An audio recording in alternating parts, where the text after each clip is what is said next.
सर्वशक्तिमान, समस्त की सृष्टि करता, हे परिशुद्ध पिता, आपके महिमा के सामने हम अपने घुटने टेकते हैं। परिशुद्ध हमारे पिता, हम प्रार्थना करते हैं आज कि आपके स्नेह और आपके नीति के द्वारा आपके सभी बच्चों को आप शक्ति प्रदान कीजिए, ताकि वे बच्चे आपके सभी दिव्य वचनों को ग्रहण करके उन्हें स्वीकार कर सके। और आपने पहले से ही जो चेतावनियां इस पुस्तक में हमें दी है, उन्हें नजरअंदाज न करते हुए आपके दिव्य वचन के अनुसार पाप से नफरत करके उसे हम त्याग दें और इस प्रकार सभी प्रभु बच्चे पूर्ण रूप से आपके परिशुद्ध सानिध्य की ओर मुड़ जाएं। हम आज प्रार्थना करते हैं, आपके बच्चों को आप अनुग्रहित कीजिए, ताकि प्रभु वचन के द्वारा जो कृपा हम पर बरसाई जाती है वो उन्हें प्राप्त कर उन्हें स्वीकार करें, ताकि हम वो सब कुछ प्राप्त करें या प्राप्त कर सके जो हमारे लिए तैयार किया गया है, और उसके लिए परिश्रम भी हम करें। इसके लिए हम प्रार्थना करते हैं पिता। परिशुद्ध मेरे पिता, हमारे सभी विचारों, शब्दों और प्रवृत्तियों के द्वारा सब कुछ के ऊपर आपके परिशुद्ध नाम की महिमा, स्तुति और आराधना की जाए, इसके लिए आप हमारी सहायता करें। हम आज प्रार्थना करते हैं पिता, आमीन।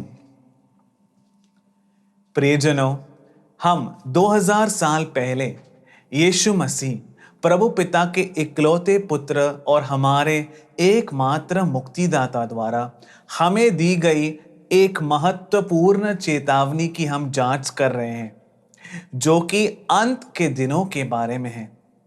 नूह और लोत के दिनों में जो कुछ हुआ था, उसे पाठ के रूप में, एक सीख के रूप में लेते हुए यीशु मसीह ने हमें आगाह किया है, ताकि हम उन पापों में न फंसकर उन दंडों से हम बच सके जो प्रभु के दिन इस संसार पर अवश्य आ पड़ने वाले हैं।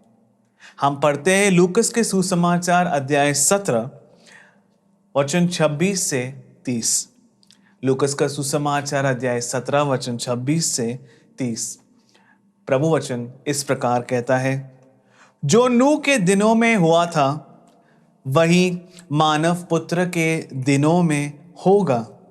नूह के जहाज पर चढ़ने के दिन तक लोग खाते पीते और शादी ब्याह करते। तब जल प्रलय आया और उसने सबको नष्ट कर दिया। लोत के दिनों में भी यही हुआ था। लोग खाते पीते, लेन देन करते, पेड़ लगाते और घर बनाते रहे, परंतु जिस दिन लोत ने सोदोम नगर छोड़ा, प्रभु गॉड ने आकाश से आग और गंधक बरसाई और सब के सब नष्ट हो गए। मानव पुत्र के प्रकट होने के दिन वैसे ही होगा। प्रियजनों, ये चेतावनी 2000 वर्ष पहले प्रभु यीशु क्रिस्त ने इस पृथ्वी पर रहते समय ही दिया था।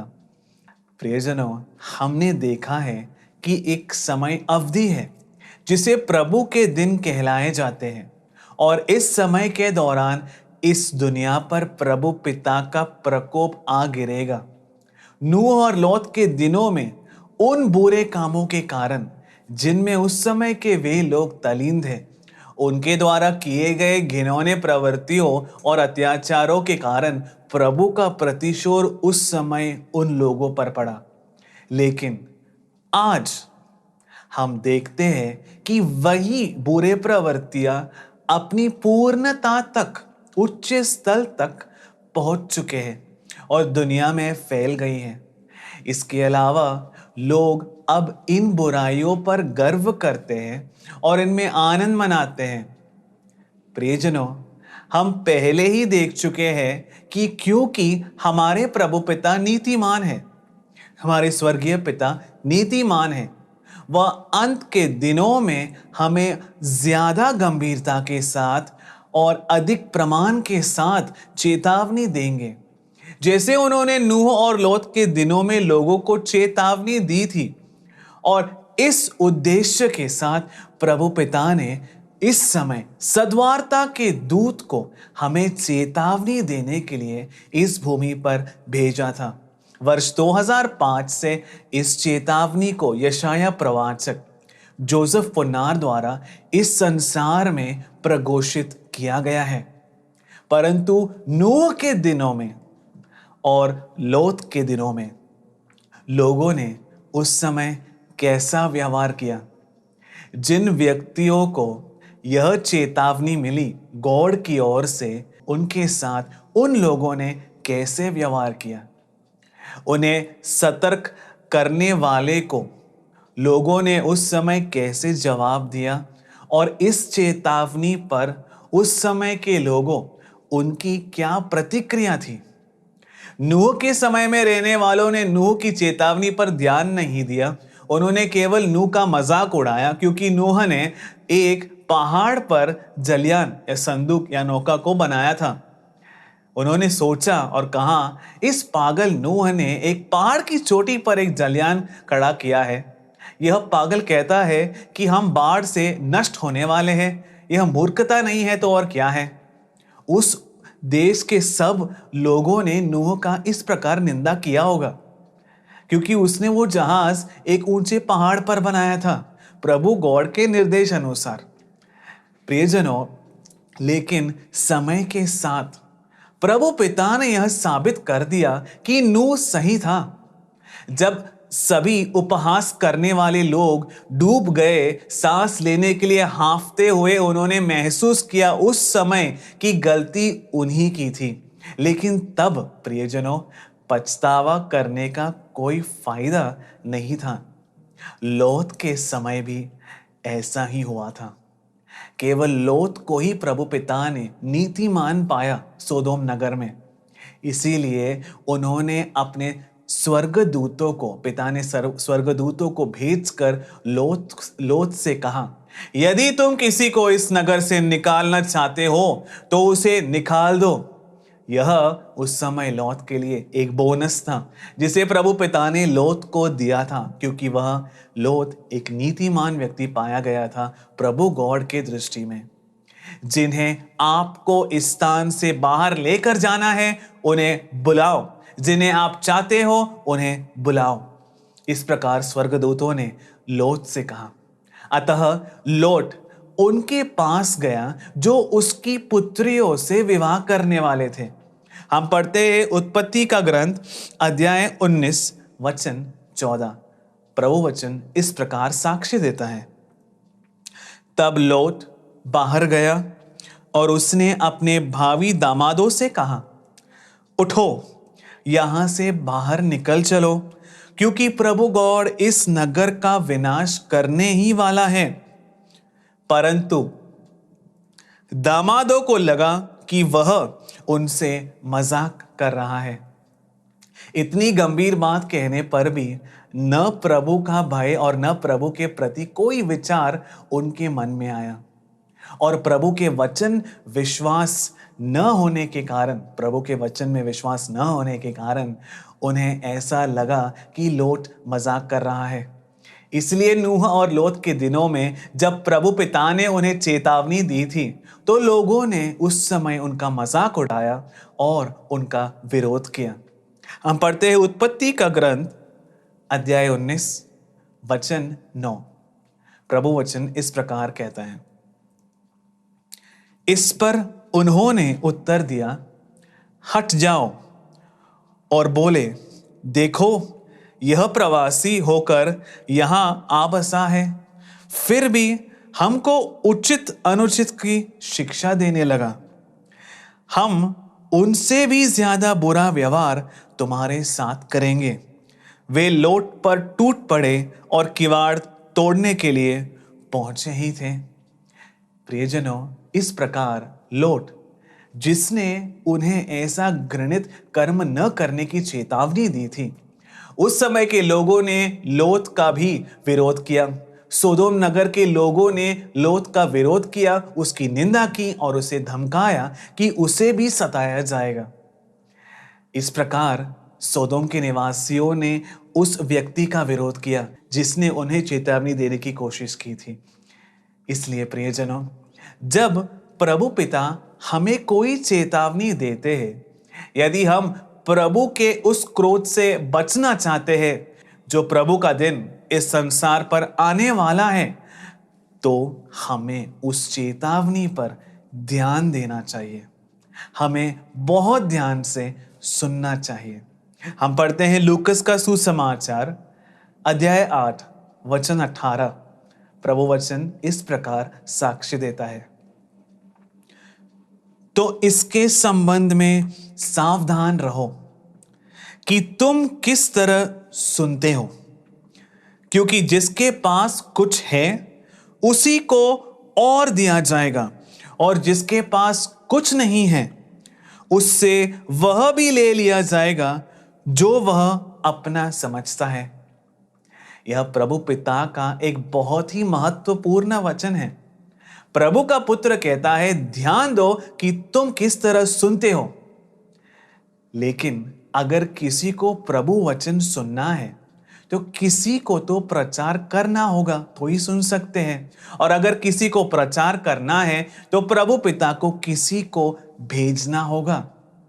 इसीलिए जब प्रभु पिता के द्वारा भेजा हुआ व्यक्ति बोलता है या प्रचार करता है, या जब प्रभु का भेजा हुआ प्रभु पिता के सत्य वचन का प्रचार करता है, तो आपको ध्यान देना है कि आप कैसे सुनते हैं। यही वचन कहता है। इसलिए हमें इस पर ध्यान देना चाहिए कि हम किस रीति से प्रभु पिता का वह वचन सुनते हुए, जो प्रभु पिता के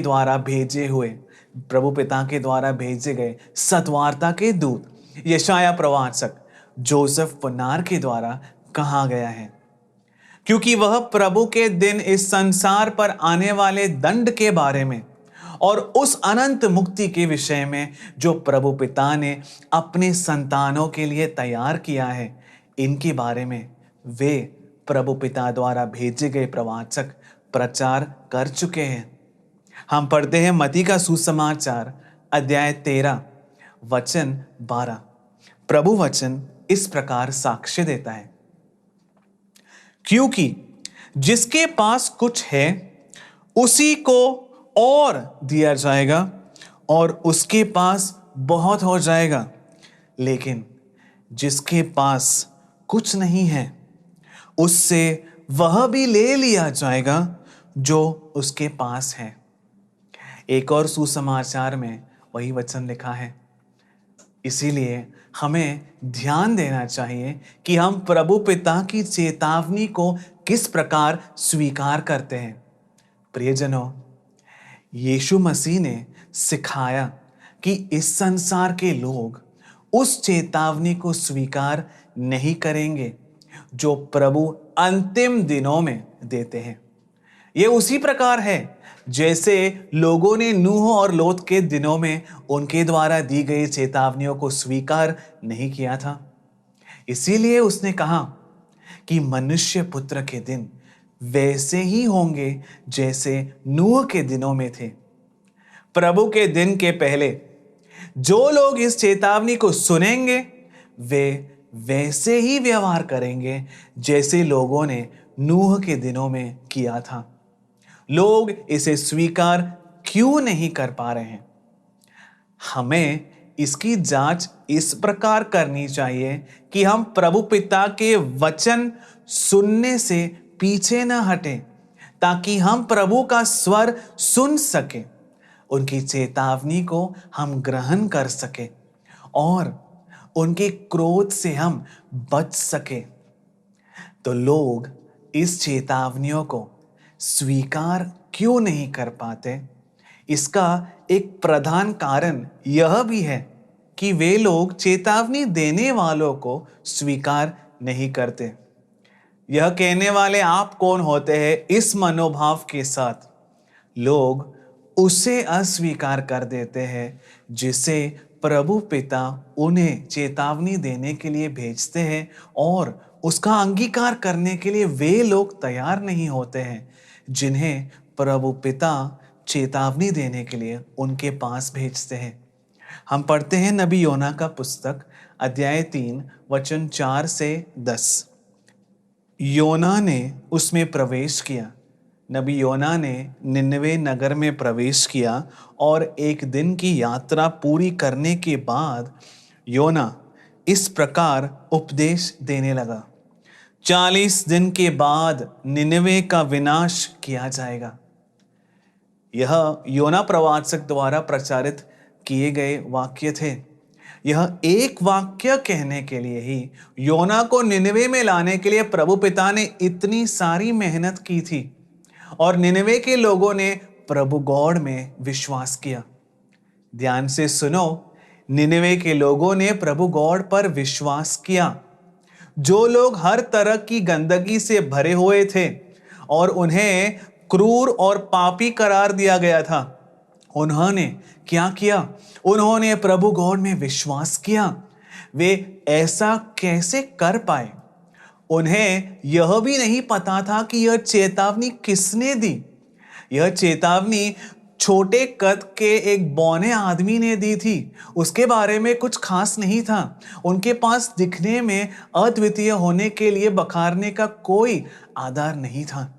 फिर भी जब ऐसा एक व्यक्ति ने प्रभु गॉड के नाम से प्रचार किया जिसे कोई नहीं जानता था, उस एक व्यक्ति को तो एक पूरे शहर जिसमें लोग पापी, अवज्ञाकारी और क्रूर के रूप में पहचाने जाते थे, उन्होंने प्रभु गॉड में विश्वास किया। जब उन्होंने देखा कि यह मनुष्य प्रभु गॉड का वचन कह रहा है, तो उन्होंने योना पर विश्वास किया। यही वचन साक्ष्य देता है, और उसके वचनों को प्रभु गॉड के वचन के रूप में स्वीकार किया। उपवास की घोषणा की गई निनवे नगर में, और वृद्ध से लेकर छोटे बच्चों तक सभी ने टाट ओढ़ लिए। जब योना की चेतावनी निनवे के राजा के पास पहुंची, तो वह राजा अपने सिंहासन पर से उठा, अपने राजकीय वस्त्र उतारे, टाट ओढ़ा और मिट्टी में बैठ गया। निनवे के राजा ने यह खबर सुनी। उसने अपना सिंहासन छोड़ दिया, अपने वस्त्र उतारकर टाट पहन लिया और वह राख पर बैठ गया। इसके बाद निनवे के राजा ने निनवे में यह आदेश घोषित किया। यह राजा तथा सामंतों का आदेश है, चाहे मनुष्य हो या पशु, गाय बैल हो या भेड़ बकरी, कोई भी न तो खाएगा, न चरेगा और न पानी पिएगा। सभी व्यक्ति टाट ओढ़कर पूरी शक्ति से प्रभु गॉड की दुहाई देंगे। सभी अपना कुमार्ग तथा अपने हाथों से होने वाले हिंसात्मक कार्य छोड़ दे। तो उन्होंने प्रभु गॉड के वचन पर विश्वास किया, और उन्होंने क्या किया? उन्होंने प्रभु पिता की दया के लिए दुहाई की, और उन सभी बुराइयों से वे लोग दूर हो गए जिनके कारण प्रभु का क्रोध उनके प्रति भड़काया गया था। प्रियजनों, उन्होंने खुद को प्रभु के सामने विनम्र किया। क्या जाने प्रभु गॉड द्रवित हो जाए, उसका क्रोध शांत हो जाए और हमारा विनाश न हो। प्रभु ने देखा कि वे क्या कर रहे हैं और किस प्रकार उन्होंने कुमार्ग छोड़ दिया, तो वह द्रवित हो गया और प्रभु गॉड ने जिस विपत्ति की धमकी दी थी उसे उन पर नहीं आने दिया। प्रियजनों, योना की पुस्तक प्रभु वचन का एक भाग है जिसे आज के विद्वानों द्वारा यह सिखाने के लिए लिया जाता है कि प्रभु गॉड सभी को बचाएंगे, लेकिन वे आज तक समझ नहीं पाए हैं कि वास्तव में वहाँ क्या लिखा गया है। प्रभु गॉड हमें तभी क्षमा करेंगे जब हम उनकी चेतावनियों पर ध्यान देंगे और उनके सामने स्वयं को विनम्र करेंगे। जब हम इन बुराइयों से दूर हो जाएंगे और प्रभु की दया के लिए प्रार्थना करेंगे। प्रियजनों, यह कब करना है?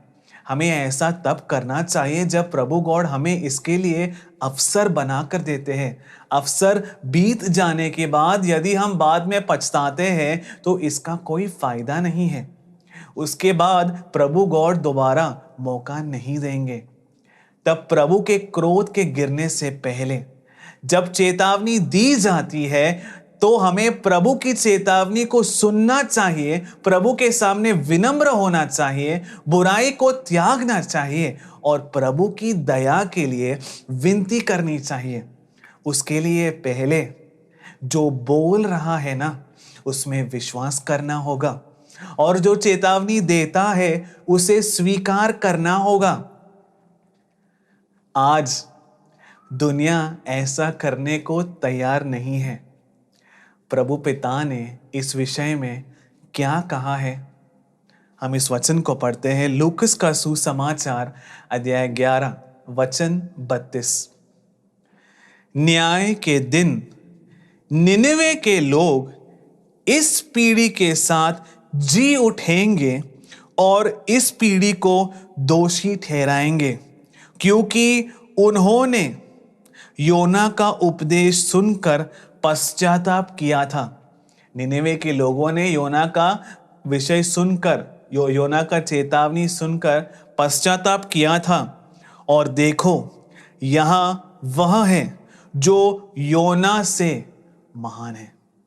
योना ने क्या प्रचार किया था?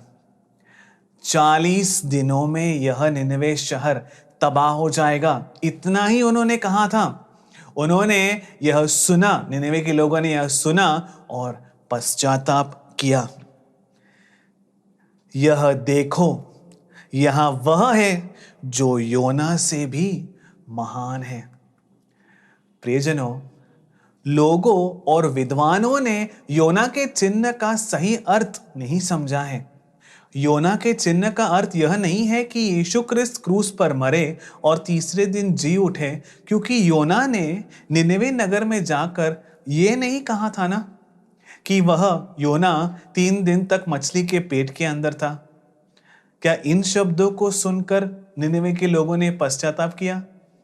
प्रियजनों, अगर यदि उन्होंने योना के इन शब्दों को सुनकर कि योना 3 दिन तक मछली के पेट के अंदर था, उन्होंने यह सुना भी, तो उनके पास पश्चाताप करने का कोई कारण नहीं होता। यह हमें उससे क्या लेना देना? यह तुम्हारी समस्या है, जा निकल जा यहां से। वे लोग ऐसे ही शब्दों से योना को नजरअंदाज कर देते थे। प्रियजनों, इसलिए यह घोषणा करना कि कोई व्यक्ति जो कहीं से आया है मछली के अंदर 3 दिनों तक जीवित रहा, यह कोई संकेत या चेतावनी नहीं थी योना का, जो योना ने जाकर निनवे के लोगों से कहा। प्रियजनों, क्या कारण है कि आज के विद्वान इस प्रकार की शिक्षा देते हैं या इस प्रकार पढ़ाते हैं? वास्तव में आज के कुछ विद्वान जो अभिषिक्त है, शिक्षा देते हैं कि योना नामक व्यक्ति भी अस्तित्व में नहीं था और वे मानते हैं कि वास्तविकता में यह सब सिर्फ एक कहानी है, किसी पुरानी लोक कथा से उधार ली गई कहानी, ऐसा वे लोग पढ़ाते हैं। तो फिर कैसे कोई योना के चिन्ह को समझ सकता है, जबकि आजकल के विद्वान तक इसे नहीं समझ पाए हैं? इसीलिए जब यीशु क्रिस्त ने किसी ऐसे व्यक्ति के बारे में बात की जो योना से बड़ा था, वह खुद के बारे में नहीं कह रहे थे। यीशु क्रिस्त प्रभु गॉड के पुत्र है, वे परिशुद्ध है और योना एक साधारण व्यक्ति है। क्या उनकी तुलना भी की जा सकती है क्या? बिल्कुल नहीं। अब प्रभु ने कहा है कि योना का चिन्ह, यीशु क्रिस्त ने खुद कहा है योना का चिन्ह अंतिम काल में दिया जाएगा। यह चिन्ह नबी यशाया जोसेफ पुनार द्वारा दिया जा चुका है। तब हमारे प्रभु ने उस प्रवाचक के विषय में ही यहां पर 2000 साल पहले साक्ष्य दिया था, जब उन्होंने कहा, जो अंत के दिनों में योना का चिन्ह देता है, ये देखो योना से जो बड़ा है। और उसके विषय में प्रभु ने कहा, देख यही है वो जो योना से बड़ा है। और क्योंकि इस पीढ़ी ने उसकी चेतावनी को नहीं माना जो योना से श्रेष्ठ है, तो प्रभु ने क्या कहा, मैं निनवे के लोगों को इस पीढ़ी का न्याय ठहराऊंगा। प्रभु उन लोगों का न्याय करेगा जो आज अधिकारी के विभिन्न पदों पर है, जो धार्मिक गण या अभिषिक्त के रूप में गिने जाते हैं, और उनका न्याय उन निनवे के लोगों द्वारा किया जाएगा जिन्हें निकृष्ट और पापी के रूप में दोषी ठहराया गया था। यह प्रभु पिता की नीति है और यह पहले ही प्रभु के द्वारा पूर्व बताया जा चुका है। इसीलिए जिस व्यक्ति को प्रभु पिता हमें चेतावनी देने के लिए भेजते हैं, हमें उन पर भरोसा करना चाहिए और विश्वास करना चाहिए। उन पर विश्वास न करने का अगला कारण क्या हो सकता है? आज संसार भेद नहीं कर पा रहा है, परख नहीं पा रहा है, यह नहीं समझ पा रहे हैं कि हमें चेतावनी देने के लिए जो भेजा गया है, वे जो वचन कहते हैं वह प्रभु पिता के ही वचन है। हम पढ़ते हैं थिस्सलुनीयों के नाम पहला पत्र अध्याय 2 वचन 13। इसलिए हम निरंतर प्रभु गॉड को धन्यवाद देते हैं कि जब आपने हमसे प्रभु गॉड का संदेश सुना और ग्रहण किया, तो आपने उसे मनुष्य का वचन नहीं, बल्कि जैसे कि वह वास्तव में है प्रभु पिता का वचन समझकर स्वीकार किया, और यह वचन अब आप विश्वासियों में क्रियाशील है। प्रियजनों, तो प्रभु पिता जिस व्यक्ति को हमें चेतावनी देने के लिए हमारे पास भेजते हैं, उसके द्वारा कहे गए वचन हमें उसे प्रभु पिता के वचन के रूप में ही स्वीकार करना है। अन्यथा कोई भी पश्चाताप नहीं कर पाएगा और न ही बुराई से दूर हो पाएगा। परंतु आज यह संसार के लोग यह नहीं समझ पा रहे हैं कि जिसे प्रभु पिता भेजते हैं उसके वचन स्वयं सर्वोन्नत प्रभु पिता के ही वचन हैं। प्रियजनों, आप अपनी बुद्धि के द्वारा, या आपके पास पीएचडी है या अधिक जानकारी है, या फिर दुनिया में कोई महान हो, बड़ा नाम और शोहरत है, इन कारणों से आप इस बात को ग्रहण नहीं कर पाएंगे।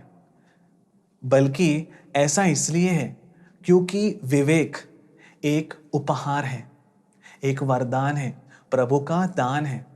यह प्रभु गॉड के द्वारा दिया जाता है। स्वर्गीय पिता इस वरदान के, इस विवेक के उपहार को देते हैं। यह उपहार किसे दिया जाता है और इसे प्राप्त करने के लिए क्या क्या योग्यताएं होनी चाहिए, यह विशुद्ध लेख में विस्तार से परिशुद्ध आत्मा द्वारा इस पुस्तक में लिखा गया है। इसीलिए जिन्हें विवेक या डिसर्नमेंट का यह वरदान नहीं मिला है, जब वह प्रभु वचन सुनता है तो वह यह ग्रहण नहीं कर पाता है कि यह वचन किससे उत्पन्न हुए हैं। क्योंकि हम पहले देख चुके हैं कि यदि प्रभु गॉड एक व्यक्ति को भेजते हैं तो शैतान अनेक व्यक्तियों को भेजेगा। तो हम कैसे समझ पाएंगे कि इनमें से प्रभु का स्वर कौन सा है?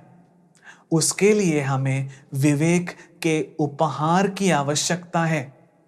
और छात्रवृत्ति या फिर स्कॉलरशिप, उसके लिए कोई मापदंड नहीं है और न ही सत्ता के पदानुक्रम या हायरार्की में आपकी स्थिति से कोई फर्क पड़ता है। क्योंकि आप जांच करके देखो, 2000 वर्ष पहले जो ज्ञानी लोग, पंडित, फरीसी, सदुकी लोग उस समय यहूदी लोगों को मुक्तिदाता के बारे में सिखाते थे, शिक्षा देते थे, वो पढ़े लिखे लोग जो रोज प्रभु आलय में लोगों को सिखाते थे मुक्तिदाता की तैयारी करने के लिए, जब मुक्तिदाता उनके पास आया, क्या उस समय के विद्वान या बाइबल के पंडित उस समय क्या उन्होंने मुक्तिदाता को पहचाना? क्या उस समय उन्होंने जो भी पढ़ाई की नियमों के बारे में, प्रवाचकों के ग्रंथों के बारे में, क्या उस समय उन्हें कुछ भी लाभ हुआ? क्योंकि वो मुक्तिदाता को नहीं परख पाए। प्रियजनों, यह वरदान जब तक प्रभु गॉड की ओर से ना मिले, कोई भी विश्वास नहीं कर सकता। हम यह वचन पढ़ते हैं, योहान का सुसमाचार अध्याय 7 वचन 16। योहान का सुसमाचार अध्याय 7 वचन 16। यीशु ने उन्हें उत्तर दिया, मेरी शिक्षा मेरी नहीं है, यह उसकी है जिसने मुझे भेजा है। यह यीशु क्रिस्त ने ही कहा है। जो लोग आज यीशु क्रिस्त में विश्वास करते हैं वे सहमत होंगे कि प्रभु के यह शब्द सही हैं। लेकिन क्या उस समय के विद्वानों, पुरोहितों, सभा के श्रेष्ठों, रईसों और प्राधिकारी वर्ग ने इस बात पर विश्वास किया 2000 वर्ष पहले जब मुक्तिदाता उनके सामने खड़े थे? क्या वे इसे ग्रहण कर पाए? नहीं ना। उसी प्रकार आज भी किसी ने भी प्रभु के प्रवाचक द्वारा दी गई प्रभु पिता की चेतावनी को प्रभु वचन के रूप में स्वीकार नहीं किया है। प्रियजनों, वे चेतावनी पर ध्यान नहीं देते क्योंकि वे यह नहीं समझ पा रहे हैं कि यह चेतावनी किसकी ओर से आती है। हम पढ़ते हैं थिस्सलुनीयों के नाम पहला पत्र अध्याय 2 वचन 3। थिस्सलुनीयों के नाम पहला पत्र अध्याय 2 वचन 3। हमारा उपदेश न तो भ्रम पर आधारित है, न दूषित अभिप्राय से प्रेरित है, और न उसमें कोई छल कपट है। प्रियजनों, क्या आपको यह जांच नहीं करना कि चेतावनी देने के लिए और सुसमाचार के साथ प्रभु जिसे भेजते हैं उसके शब्द छल, अशुद्ध इरादों से या कपट से उत्पन्न नहीं हुए? जब पौलुस ने यह कहा तो क्या उस समय के सभा के अधिकारियों और विद्वानों ने समझा कि पौलुस के शब्द छल से, अशुद्ध इरादों से या कपट से नहीं निकले थे? वे लोग नहीं समझे थे और आज भी वे इस बात को समझ नहीं पाते हैं। इसलिए चेतावनियों को स्वीकार न कर पाने का सबसे महत्वपूर्ण कारण यह है कि वे प्रभेद नहीं कर पा रहे हैं, नहीं परख पा रहे हैं।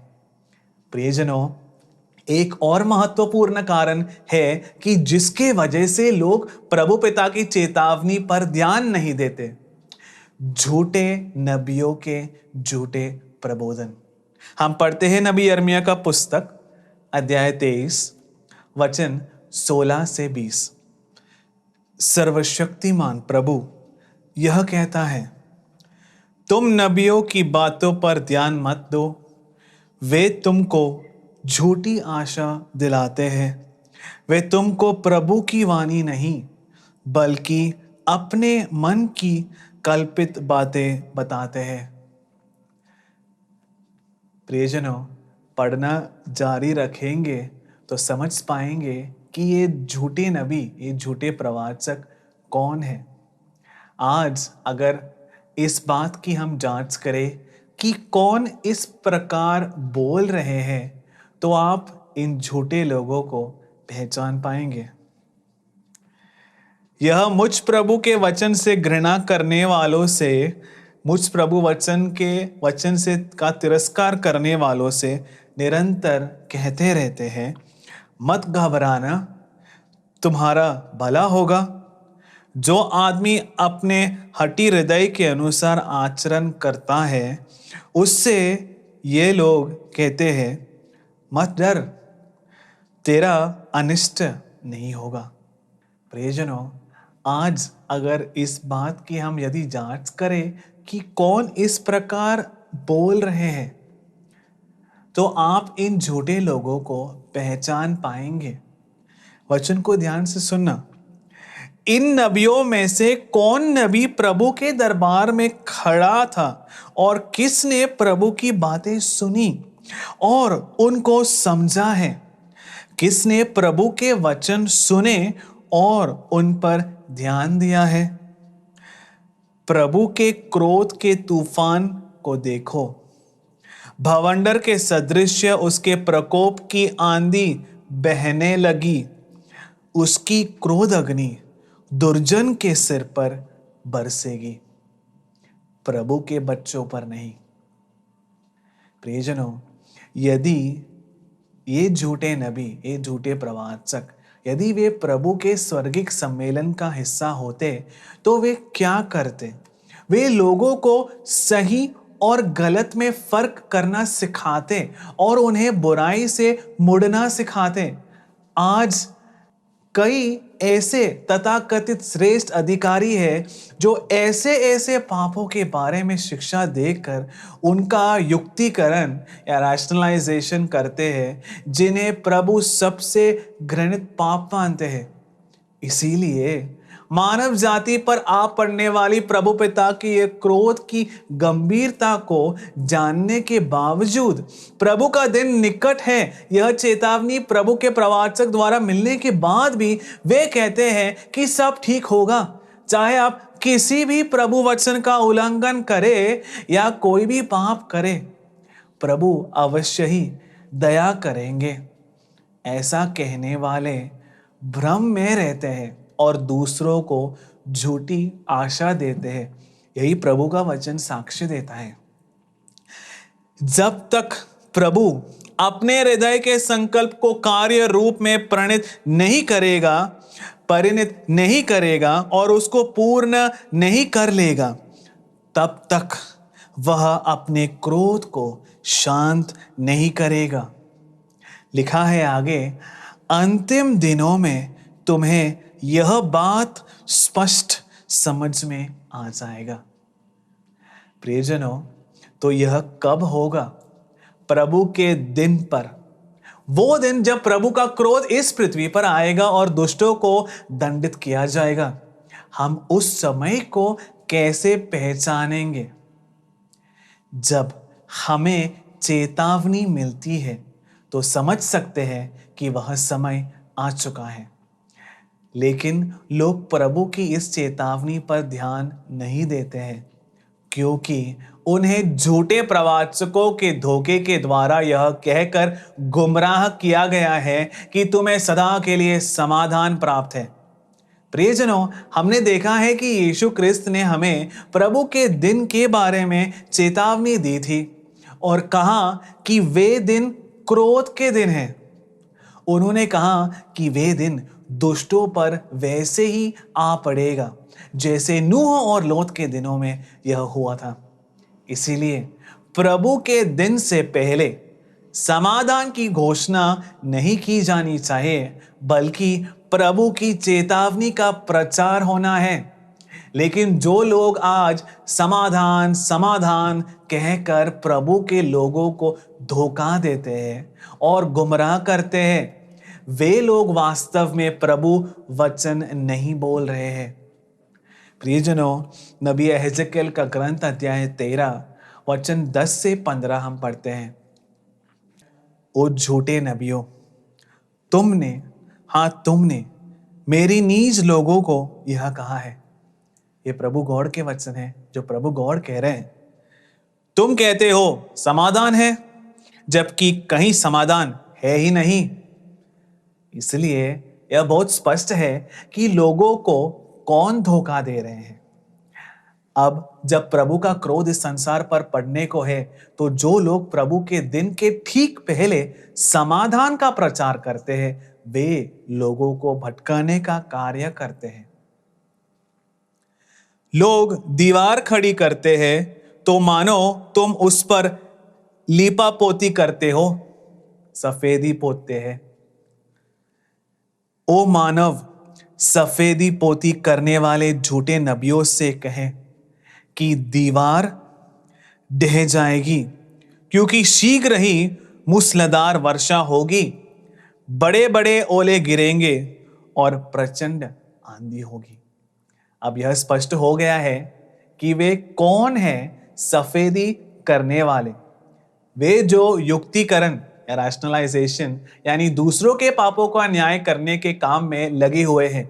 वे प्रभु की आज्ञाओं के खिलाफ किए गए कर्मों के ऊपर सफेदी पोतने का कार्य करते हैं और अपने सभी पापों को ढकने की कोशिश करते हैं।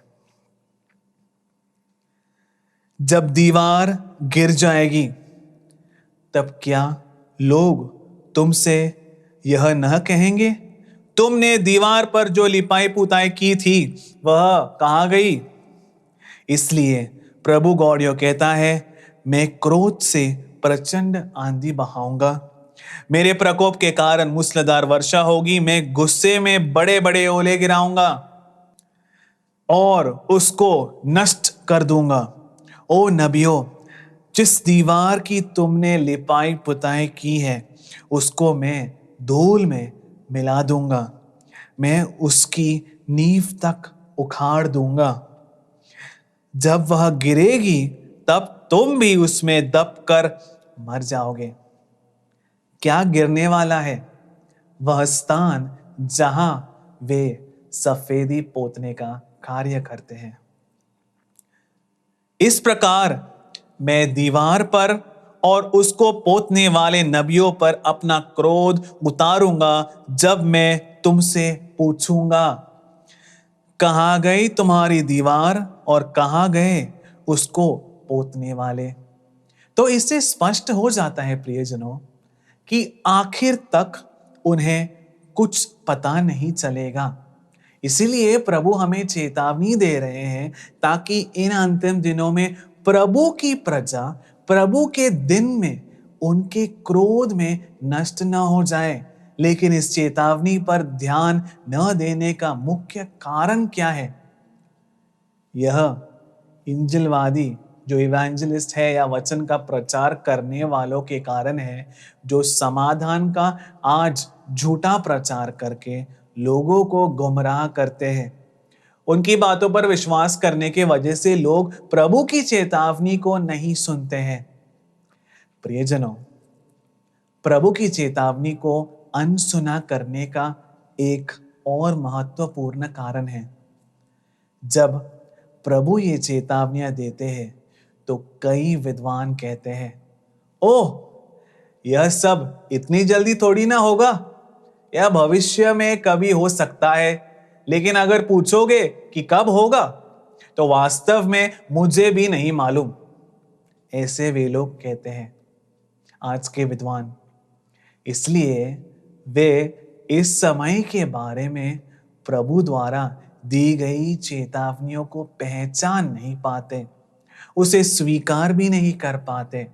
वे हमेशा यह कहकर अपने आप को आश्वासन देते हैं कि ओ, अब कुछ नहीं होने वाला है। प्रियजनों, हम नबी एहेजेकेल का ग्रंथ अध्याय 12, 21 से 23वें वचन में पहले ही हम देख चुके हैं कि प्रभु पिता किसी को हमारे पास भेजेगा। किस लिए? यह बताने के लिए कि यह समय हो चुका है।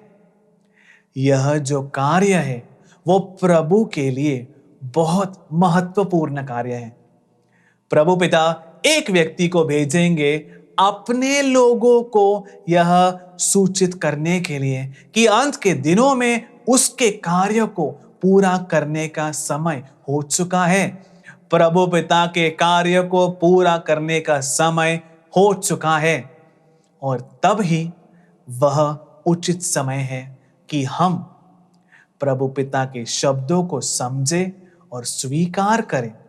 तो जो लोग इसे स्वीकार नहीं कर सकते हैं, वे क्या कहते हैं? वे कहते हैं कि अभी समय नहीं आया है। लेकिन क्या उन्हें निश्चित समय के बारे में कोई भी जानकारी है? नहीं है। हम पढ़ते हैं थिस्सलुनीयों के नाम पहला पत्र अध्याय 5 वचन 1 से 4। भाइयों, आप लोग अच्छी तरह जानते हैं कि प्रभु का दिन रात के चोर की तरह आएगा। सब लोग यही कहते हैं। यदि कोई प्रभु के दिन के बारे में बात करे तो वे कहेंगे, ओ, प्रभु का दिन चोर के समान आएगा। बस इतना ही प्रभु के दिन के बारे में वे लोग जानकारी रखते हैं कि वो दिन चोर की तरह आएगा। उनकी जानकारी इतने तक ही सीमित है। लेकिन आगे पढ़ो, ध्यान से सुनिए। इसलिए इसके निश्चित समय के विषय में आपको कुछ लिखने की कोई जरूरत नहीं है। जब लोग यह कहेंगे, अब तो समाधान और सुरक्षा है, तभी विनाश उन पर गर्भवती पर प्रसव पीड़ा की तरह अचानक आ पड़ेगा और वे उससे बच नहीं सकेंगे। भाइयों, आप तो अंधकार में नहीं हैं, जो वह दिन आप पर चोर की तरह अचानक आ पड़े। आप सब प्रकाश की संतान हैं, दिन की संतान हैं। हम रात या अंधकार के नहीं हैं। तो प्रभु का दिन किसके लिए चोर के समान आएगा? अंधेरे में जीने वालों के लिए। यह पर्याप्त नहीं है कि हम केवल अनुमान लगा लें कि अंधेरे में रहने वाले लोग कौन हैं आज। हमें प्रभु के वचन के आधार पर इसका पता लगाना है। प्रियजनों, केवल वे लोग जो अंधकार में जीते हैं ऐसा कहेंगे कि प्रभु चोर की तरह आएंगे, हमें कुछ पता नहीं चलेगा, हमें बस तैयार रहना है, वह कभी भी आ सकते हैं। तो ये लोग परोक्ष रूप से यह साक्षी दे रहे हैं, हम अंधकार की संतान हैं। इसलिए जब प्रभु के दिन का समय आता है तो प्रभु गॉड हमें चेतावनी देते हैं। वह हमें न केवल समय के संकेतों के माध्यम से बल्कि उन लोगों के माध्यम से भी सूचित करते हैं जिन्हें प्रभु गॉड हमारे पास भेजते हैं। इसलिए हमें प्रभु पिता द्वारा नियुक्त किए गए समय के बारे में जो चेतावनी मिलती है, हमें उसे स्वीकार करना और पहचानने के लिए तैयार रहना चाहिए। प्रियजनों, हम पढ़ते हैं रोमियो के नाम पत्र अध्याय 13 वचन 11। प्रभु वचन इस प्रकार कहता है, इसके अलावा आप जानते हैं कि यह कौन सा समय है। आप लोग जानते हैं कि नींद से जागने की घड़ी आ गई है। तो क्या इसका मतलब यह नहीं है कि आप उस समय के बारे में जान पाएंगे? क्योंकि प्रभु का वचन कहता है आप जानते हैं कि यह कौन सा समय है। इससे स्पष्ट होता है ना कि आप उस समय के बारे में जान सकते हैं जिस समय हमने विश्वास किया था। उस समय की अपेक्षा अब कब? जब आपको यह चेतावनी मिलती है। यदि उस समय तक आप निद्रा अवस्था में थे, तब भी आपको बचने का एक मौका मिल सकता है। लेकिन चेतावनी मिलने के बाद भी अगर आप नहीं जागते तो आप नष्ट हो जाएंगे। जिस समय हमने विश्वास किया था, उस समय की अपेक्षा अब हमारी मुक्ति अधिक निकट आ चुकी है। यह कौन सी मुक्ति है? यह वह दैविक मुक्ति जिसे प्रभु गॉड की योजना है, जिसे अंतिम काल में प्रकट करने के लिए प्रभु गॉड ने तैयार रखा है। और इस मुक्ति के बारे में प्रभु पिता ने सत्वार्ता के दूत के द्वारा इन अंतिम दिनों में इसे प्रकट किया है। यह मुक्ति हमारे निकट आ चुकी है। इसलिए हमें जागना चाहिए, हमें जानना चाहिए कि हम किस समय में आज जी रहे हैं और उसके अनुसार कार्य करना चाहिए। हमें उस चेतावनी पर ध्यान देना चाहिए जो प्रभु गॉड हमें देते हैं। तो क्या आप जानते हैं कि प्रभु की आत्मा, ज्ञान की आत्मा, इस चेतावनी को अस्वीकार करने वालों से क्या कहती है? हम पढ़ते हैं नीति वचन या सूक्ति ग्रंथ अध्याय 1 वचन 24 से 27। प्रियजनों, प्रभु का ज्ञान यानी परिशुद्ध माँ यह वचन कहती है, बहुत ध्यान से इसे सुनिए। मैंने पुकारा और तुमने मुझे अस्वीकार किया। मैंने अपना हाथ पसारा और तुमने ध्यान नहीं दिया। प्रियजनों, पिछली शताब्दी में परिशुद्ध माँ 300 से अधिक स्थानों में प्रकट हुई। फातिमा में माँ ने कहा, बच्चों, यह आखिरी शतक है, अपने आप को तैयार करें, मेरे बेटे के आने का समय हो गया है। बच्चों, अपने आप को तैयार करें, अपने पापों से लौट कर आओ। लेकिन किसी ने ध्यान नहीं दिया। तुमने मेरे परामर्श का तिरस्कार किया और मेरी चेतावनी ठुकराई। ये हमारी प्यारी परिशुद्ध माँ के शब्द हैं और ये सत्य है, क्योंकि प्रभु का हर एक वचन सत्य है। इसलिए मैं तुम्हारी विपत्ति पर हंसूंगी, तुम पर आने वाले आतंक का उपहास करूंगी। अब आतंक तुम पर आंधी की तरह छा जाएगा, जब विपत्ति भवंडर की तरह तुम पर टूट पड़ेगी, जब दुख और संकट तुमको अभिभूत करेगी। प्रियजनों, ये वह कार्य है जो प्रभु के दिन पर संभव होंगे। जब उनके प्रत्यागमन के दिन इस पृथ्वी पर प्रभु का क्रोध आ पड़ेगा, तब परिशुद्ध माँ उन लोगों का मजाक उड़ाएगी जो अब उनकी पुकार को, परिशुद्ध माँ की पुकार को अस्वीकार कर रहे हैं। प्रियजनों, वे उनकी बातों को स्वीकार क्यों नहीं कर पा रहे हैं? क्योंकि वे इस संसार के अनुरूप रहना चाहते हैं। प्रभु वचन क्या कहता है? रोमियो के नाम पत्र अध्याय 12 वचन 2। प्रभु वचन इस प्रकार साक्ष्य देता है, आप इस संसार के अनुकूल न बने, बल्कि आपके मन के रूपांतरीकरण से, आपके मन के नवीकरण से नई दृष्टि से देखें और अपना स्वभाव बदल ले। इस प्रकार आप जान जाएंगे कि प्रभु क्या चाहते हैं और उनकी दृष्टि में क्या भला, स्वीकार्य तथा सर्वोत्तम है। प्रियजनों, दूसरी वाटिकन परिषद के बाद से संस्कृतिकरण यानी इनकल्चरेशन का प्रचार एक महत्वपूर्ण पहलू बन गया है। आप जहां भी हो, उस स्थान के तौर तरीकों का अनुसरण करें, वही करें जो वहाँ के लोग करते हैं।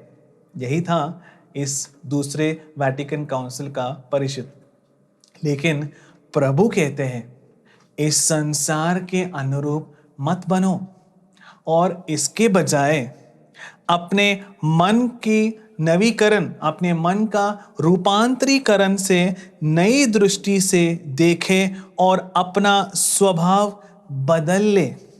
इस प्रकार आप जान जाएंगे कि प्रभु क्या चाहते हैं और उनकी दृष्टि में क्या भला है, स्वीकार्य तथा सर्वोत्तम है। आप इस संसार के अनुकूल न बने। प्रियजनों, तो हमें इस दुनिया के तौर तरीकों के अनुसार क्या जीना चाहिए? यह केवल दुनिया की प्रीति हासिल करने के लिए किया जाता है कि नहीं? जब आपके मन का नवीकरण और परिवर्तन होगा, सिर्फ तभी प्रभु पिता की इच्छा क्या है, मेरे पिता के लिए, मेरे पिता के मन में मेरे लिए क्या इच्छा है, यह आप जान पाएंगे। और यह समझ पाएंगे कि क्या अच्छा है, क्या स्वीकार्य है और क्या परिपूर्ण है। आपके मन का यह नवीकरण तभी हो सकता है जब आप दुनिया की नकल न करें और संसार के सिद्धांतों की उपेक्षा करें। तो जिन चेतावनियों का प्रभु पिता ने अपने प्रवाचक द्वारा दिया है, लोग उसे स्वीकार क्यों नहीं कर पाते? क्योंकि वे सत्य को नहीं पहचान पा रहे हैं। क्यों? सिर्फ इसीलिए कि वे इस दुनिया के अनुरूप रहना चाहते हैं। संसार जैसे सोचता है उन्हें वैसा सोचना है, वैसे ही प्रवृत्ति करनी है, सब कुछ ठीक वैसे ही करना है जैसे संसार के लोग करते हैं, और ठीक इसी तरह वे अनुकूलित होते हैं। इसलिए वे इस चेतावनी को स्वीकार नहीं कर पाते। सब कुछ यूं ही चलता रहेगा। इस प्रकार लोगों का एक बड़ा समूह इकट्ठा की हुई बुद्धि और सांसारिक सोच की गुलामी में प्रभु की चेतावनी की उपेक्षा करते हैं और उसे अस्वीकार कर देते हैं। यहां हमें एक चीज पर ध्यान देना है। नूह और लोत ने ऐसी घटनाओं के बारे में उस समय लोगों को चेतावनी दी थी जो उस समय तक कभी इस पृथ्वी पर नहीं हुई थी। नूह के दिनों से पहले बाढ़ के कारण किसी की भी मृत्यु नहीं हुई थी। प्रियजनों, हम पढ़ते हैं इब्रानियों के नाम पत्र अध्याय 11 वचन 7। प्रभु इस प्रकार साक्ष्य देता है। प्रभु से उस समय तक अदृश्य बातों की सूचना पाकर नूह ने अपना परिवार बचाने के लिए अपने विश्वास के कारण बड़ी सावधानी से जलयान का निर्माण किया। उन्होंने अपने विश्वास द्वारा संसार को दोषी ठहराया और वह उस नीति के अधिकारी बने जो विश्वास पर निर्धारित है। इसलिए नूह विश्वास योग्य था, भले ही वह चेतावनी ऐसे घटनाओं के बारे में थी जो तब तक कभी नहीं घटी थी। नूह ने प्रभु के वचन पर विश्वास किया। उसे विश्वास था कि प्रभु अपने वचनों को पूरा करने में सक्षम है। नूह को विश्वास था कि प्रभु के वचन अवश्य जरूर पूरा होंगे। नूह नीतिमान था, इसलिए वह क्या करेगा? नूह इस संसार को न्याय विधि के समय दोषी ठहराएगा, क्योंकि इस पीढ़ी के लोग प्रभु पिता के वचन को कोई मूल्य नहीं देते। उन्हें विश्वास नहीं है कि प्रभु पिता के वचन पूरे होंगे। वे अपनी एकत्रित की हुई बुद्धि के आधार पर प्रभु के वचन का मूल्यांकन करने की कोशिश करते हैं। इसलिए वे कभी भी सत्य को स्वीकार नहीं कर पाएंगे। अब इसका एक और महत्वपूर्ण कारण क्या है? आज मनुष्य ने विज्ञान के और तकनीकी क्षेत्र में बहुत ज्यादा प्रगति की है, तो अब उन्हें ऐसा लगता है कि वह अपनी बुद्धि और काबिलियत के द्वारा और विज्ञान तथा आधुनिक तकनीकी उपकरणों की शक्ति के माध्यम से वे इस दुनिया को नियंत्रित कर सकते हैं, और इस भ्रम में पड़े हैं कि वे खुद को सुरक्षित रख सकते हैं। प्रियजनों, यह एक झूठी धारणा है, एक गलतफहमी है, और यही कारण है कि लोग प्रभु द्वारा दी गई चेतावनी पर विश्वास करने और उस पर ध्यान देने से चूक जाते हैं।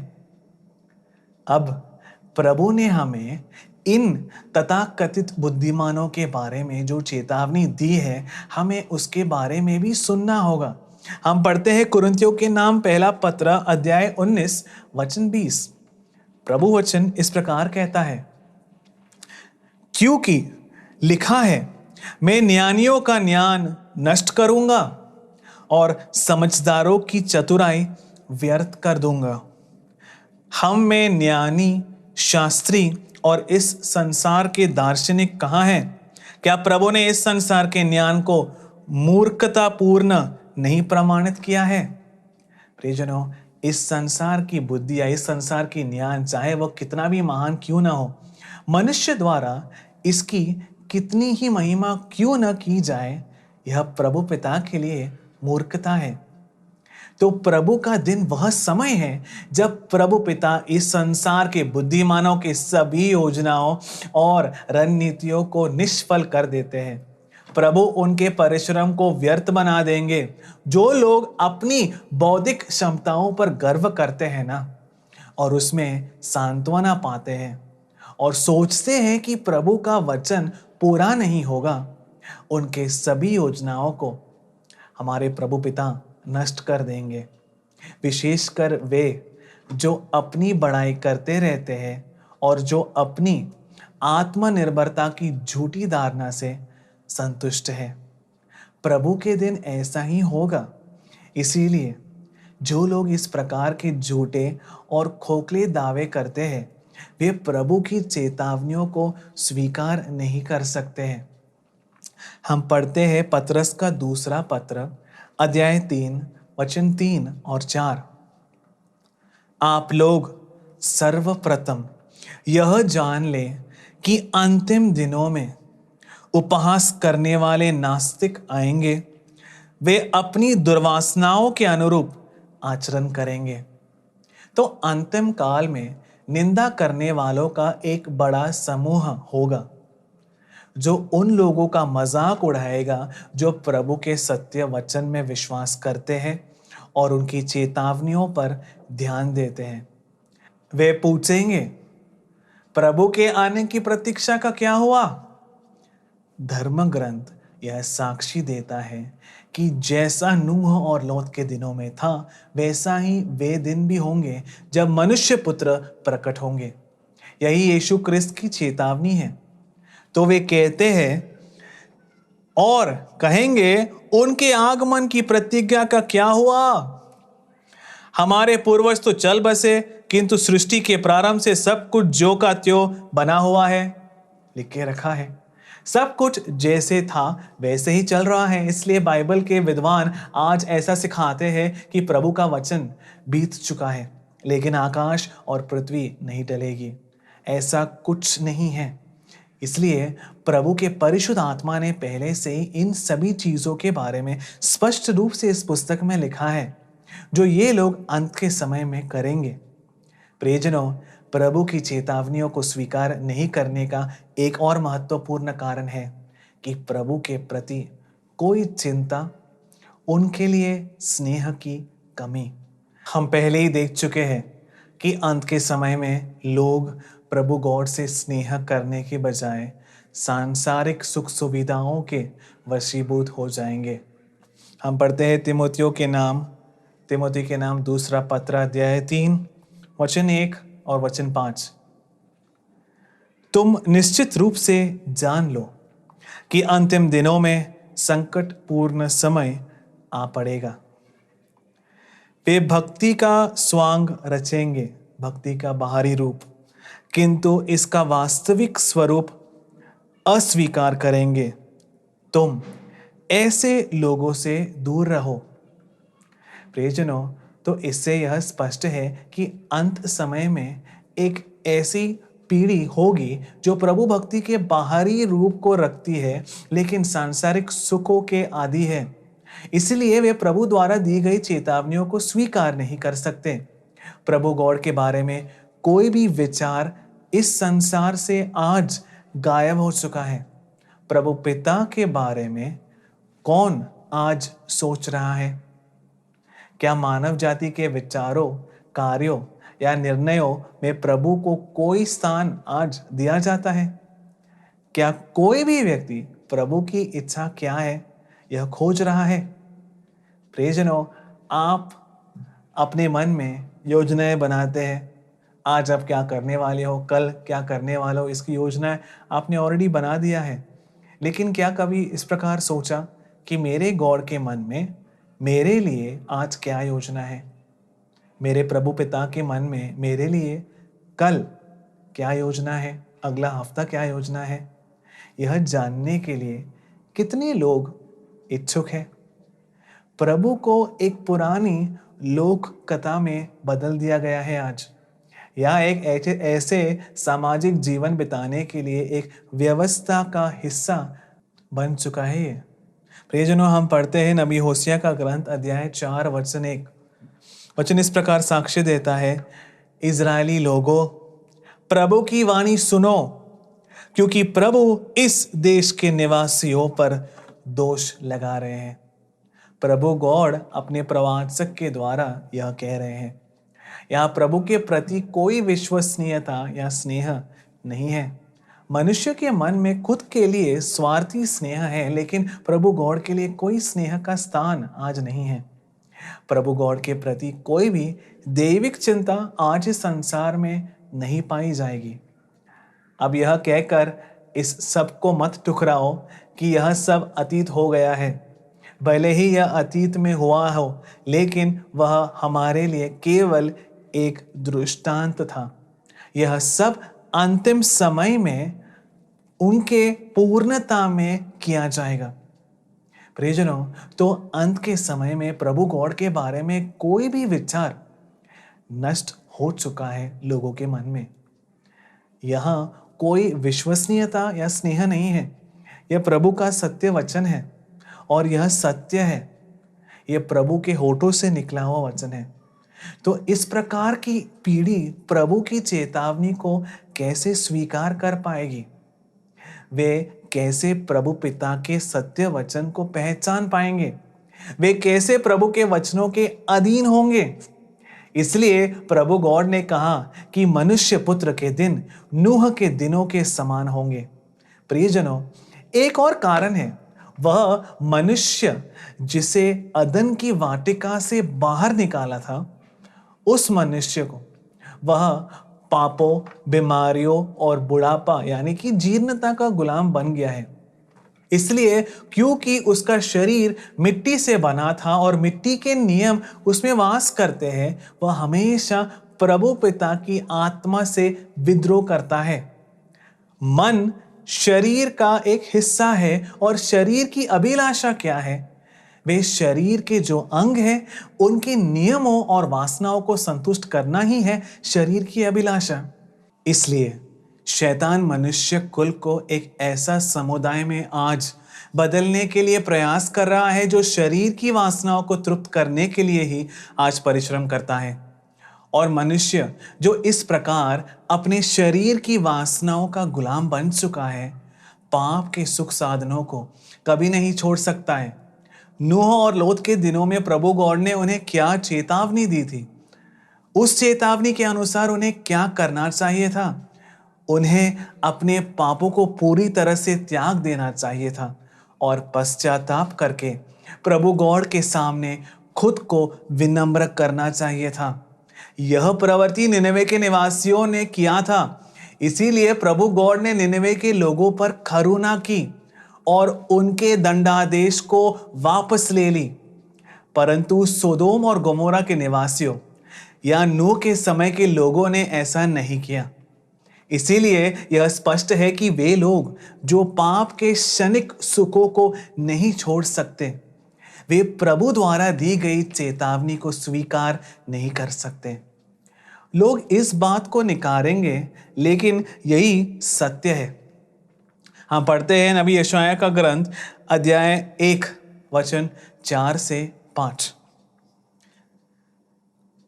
धिक्कार इस पापी राष्ट्र को, दोष से लदे लोगों को, अपराधियों की संततियों को, पथभ्रष्ट पुत्रों को। उन्होंने प्रभु गॉड का परित्याग किया, इज़राइल के परिशुद्ध गॉड का तिरस्कार किया और उसे पीठ दिखाई। तुम विद्रोह करते रहते हो, तुम्हारे किस अंग पर प्रहार किया जाए? तुम्हारा सारा सिर घायल है, तुम्हारा हृदय टूट गया। यह प्रभु का विलाप है। इससे पहले हम पढ़ते हैं कि प्रभु आकाश और पृथ्वी को पुकारते हैं और विलाप करते हुए कहते हैं, आकाश तुम सुनो, पृथ्वी तुम कान दो। क्योंकि प्रभु गॉड यह कहते हैं, मैंने पुत्रों का पालन पोषण किया, किंतु उन्होंने मेरे विरुद्ध विद्रोह किया। प्रियजनों, प्रभु गॉड पूछ रहे हैं, क्या तुम्हें और मार की आवश्यकता है? तुम पाप में क्यों बने रहना चाहते हो? लोगों को उस सुख से पीछे हटने में कोई दिलचस्पी नहीं है आज, जो उसके शरीर को पाप में लिप्त रहने से मिलता है। उन्हें बदलने की कोई इच्छा नहीं है। वे अपने तौर तरीकों को सुधारने के लिए तैयार नहीं है आज। इसीलिए वे प्रभु की चेतावनी को स्वीकार नहीं कर सकते हैं। जैसा नूह के दिनों में और लोत के समय में था, वैसे ही अंत के समय में प्रभु गॉड का दिन आने से पहले होगा। प्रियजनों, एक और कारण जिसके वजह से लोग इन चेतावनियों पर आज ध्यान नहीं देते हैं, और वह यह है कि मानव जाति इस प्रकार विकसित हो चुका है कि आजकल लोग इस दुनिया में केवल एक अच्छा जीवन व्यतीत करने के लिए जीते हैं। वे इस दुनिया में धन और महिमा प्राप्त करने के लिए जी जान लगाते हैं। वे प्रभु में विश्वास करते हैं, सभी धार्मिक अनुष्ठान प्राप्त करते हैं और विश्वास के कार्य करते हैं, लेकिन यह सब इस सांसारिक जीवन के लिए है। उसकी सारी संपत्ति और विनिधान, उसके सारे इन्वेस्टमेंट्स इस भूमि के लिए हैं। इसीलिए वे प्रभु गॉड की चेतावनी पर ध्यान नहीं देते। प्रियजनों, हम पढ़ते हैं मत्ती का सुसमाचार अध्याय 6 वचन 19 से 21 में हम पढ़ते हैं, पृथ्वी पर अपने लिए पूंजी जमा नहीं करो, जहां मोर्चा लगता है, कीड़े खाते हैं और चोर सेंध लगाकर चुराते हैं। स्वर्ग में अपने लिए पूंजी जमा करो, जहां न तो मोर्चा लगता है, न कीड़े खाते हैं और न चोर सेंध लगाकर चुराते हैं। हम सभी ने इस वचन को कई बार पढ़ा और सुना है, लेकिन इतना ही है, इससे ज्यादा और कुछ नहीं किया। प्रियजनों, इसलिए जिन्होंने इस पृथ्वी पर अपना सारा पूंजी निवेश जमा कर लिया है और स्वर्ग में खजाने को जमा करने में कोई दिलचस्पी नहीं दिखाते हैं, उनका हृदय भी केवल इस संसार और इसकी व्यर्थताओं पर ही लगा हुआ है। वे प्रभु द्वारा दी गई चेतावनी को स्वीकार नहीं कर सकते हैं और न ही स्वर्ग में खजाने को जमा करने में रुचि लेंगे। इसलिए यह जांचना अच्छा होगा कि आपने अपना खजाना कहाँ जमा किया है, क्योंकि वहीं आपका मन, आपका हृदय लगा होगा। हम पढ़ते हैं इब्रानियों के नाम पत्र अध्याय 12 वचन 26 और 27। प्रभु वचन इस प्रकार साक्ष्य देता है, उस समय उसकी वाणी ने पृथ्वी को हिला दिया था, किंतु अब वह यह घोषित करता है, मैं एक बार और न केवल पृथ्वी को बल्कि स्वर्ग को भी हिलाऊंगा। एक बार और इन शब्दों से यह संकेत मिलता है कि सृष्टि की जो चीजें हिलाई जाएगी वे नष्ट हो जाएगी और जो नहीं हिलाई जाएगी वे बनी रहेगी। अच्छा रहेगा अगर वे लोग इस प्रभु वचन को सुने, जिन्होंने इस पृथ्वी पर ही अपनी सारी संपत्ति जमा करके रखी है। जो कुछ इकट्ठा किया गया है वह नष्ट हो जाएगा। इस धरती पर जो कुछ भी सृष्टि किया गया है वह प्रभु द्वारा हटा दिया जाएगा। ऐसा इसलिए है, जो हिलाया नहीं जा सकता, जो हटाया नहीं जा सकता है, वो सदा बना रहे। इसीलिए जिन्होंने इस धरती पर अपना सारा धन इकट्ठा करके रखा है, वे प्रभु की चेतावनी को स्वीकार नहीं कर सकते।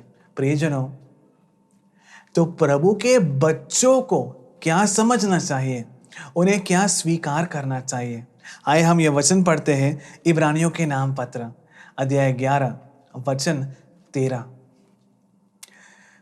प्रतिज्ञा का फल पाए बिना वे सब विश्वास करते हुए मर गए। उन्होंने उसे दूर से देखा और उसका स्वागत किया, अपने को पृथ्वी पर परदेसी तथा प्रवासी मानते थे। इसीलिए प्रभु की यथार्थ संतानों में सच्चा विश्वास पाया जाएगा और वे प्रभु के वचनों को संजोए रखेंगे। इस प्रकार वे क्या कबूल करेंगे कि वे इस पृथ्वी पर परदेसी और अपरिचित व्यक्ति है। अगर वे इस बात को स्वीकार करेंगे, केवल तभी वे धरती पर धन जमा करने के बजाय स्वर्ग में खजाना जमा करने का प्रयास करेंगे, है ना? लेकिन जो यह स्वीकार नहीं कर सकते कि वे इस धरती पर अजनबी और विदेशी है, वे प्रभु की चेतावनी की अवहेलना करते हैं। प्रियजनों, आए हम प्रभु के वचन की जांच करें। प्रभु जो कहते हैं उसे ध्यान से सुनिए। प्रियजनों, लूकस का सुसमाचार अध्याय 17 वचन 26 से 30, जो हमने पहला वचन आज पढ़ा है, जो नूह के दिनों में हुआ था वही मानव पुत्र के दिनों में भी होगा। नूह के जहाज पर चढ़ने के दिन तक लोग खाते पीते और शादी ब्याह कर रहे थे। तब जल प्रलय आया और उसने सबको नष्ट कर दिया। लोट के दिनों में भी यही हुआ था।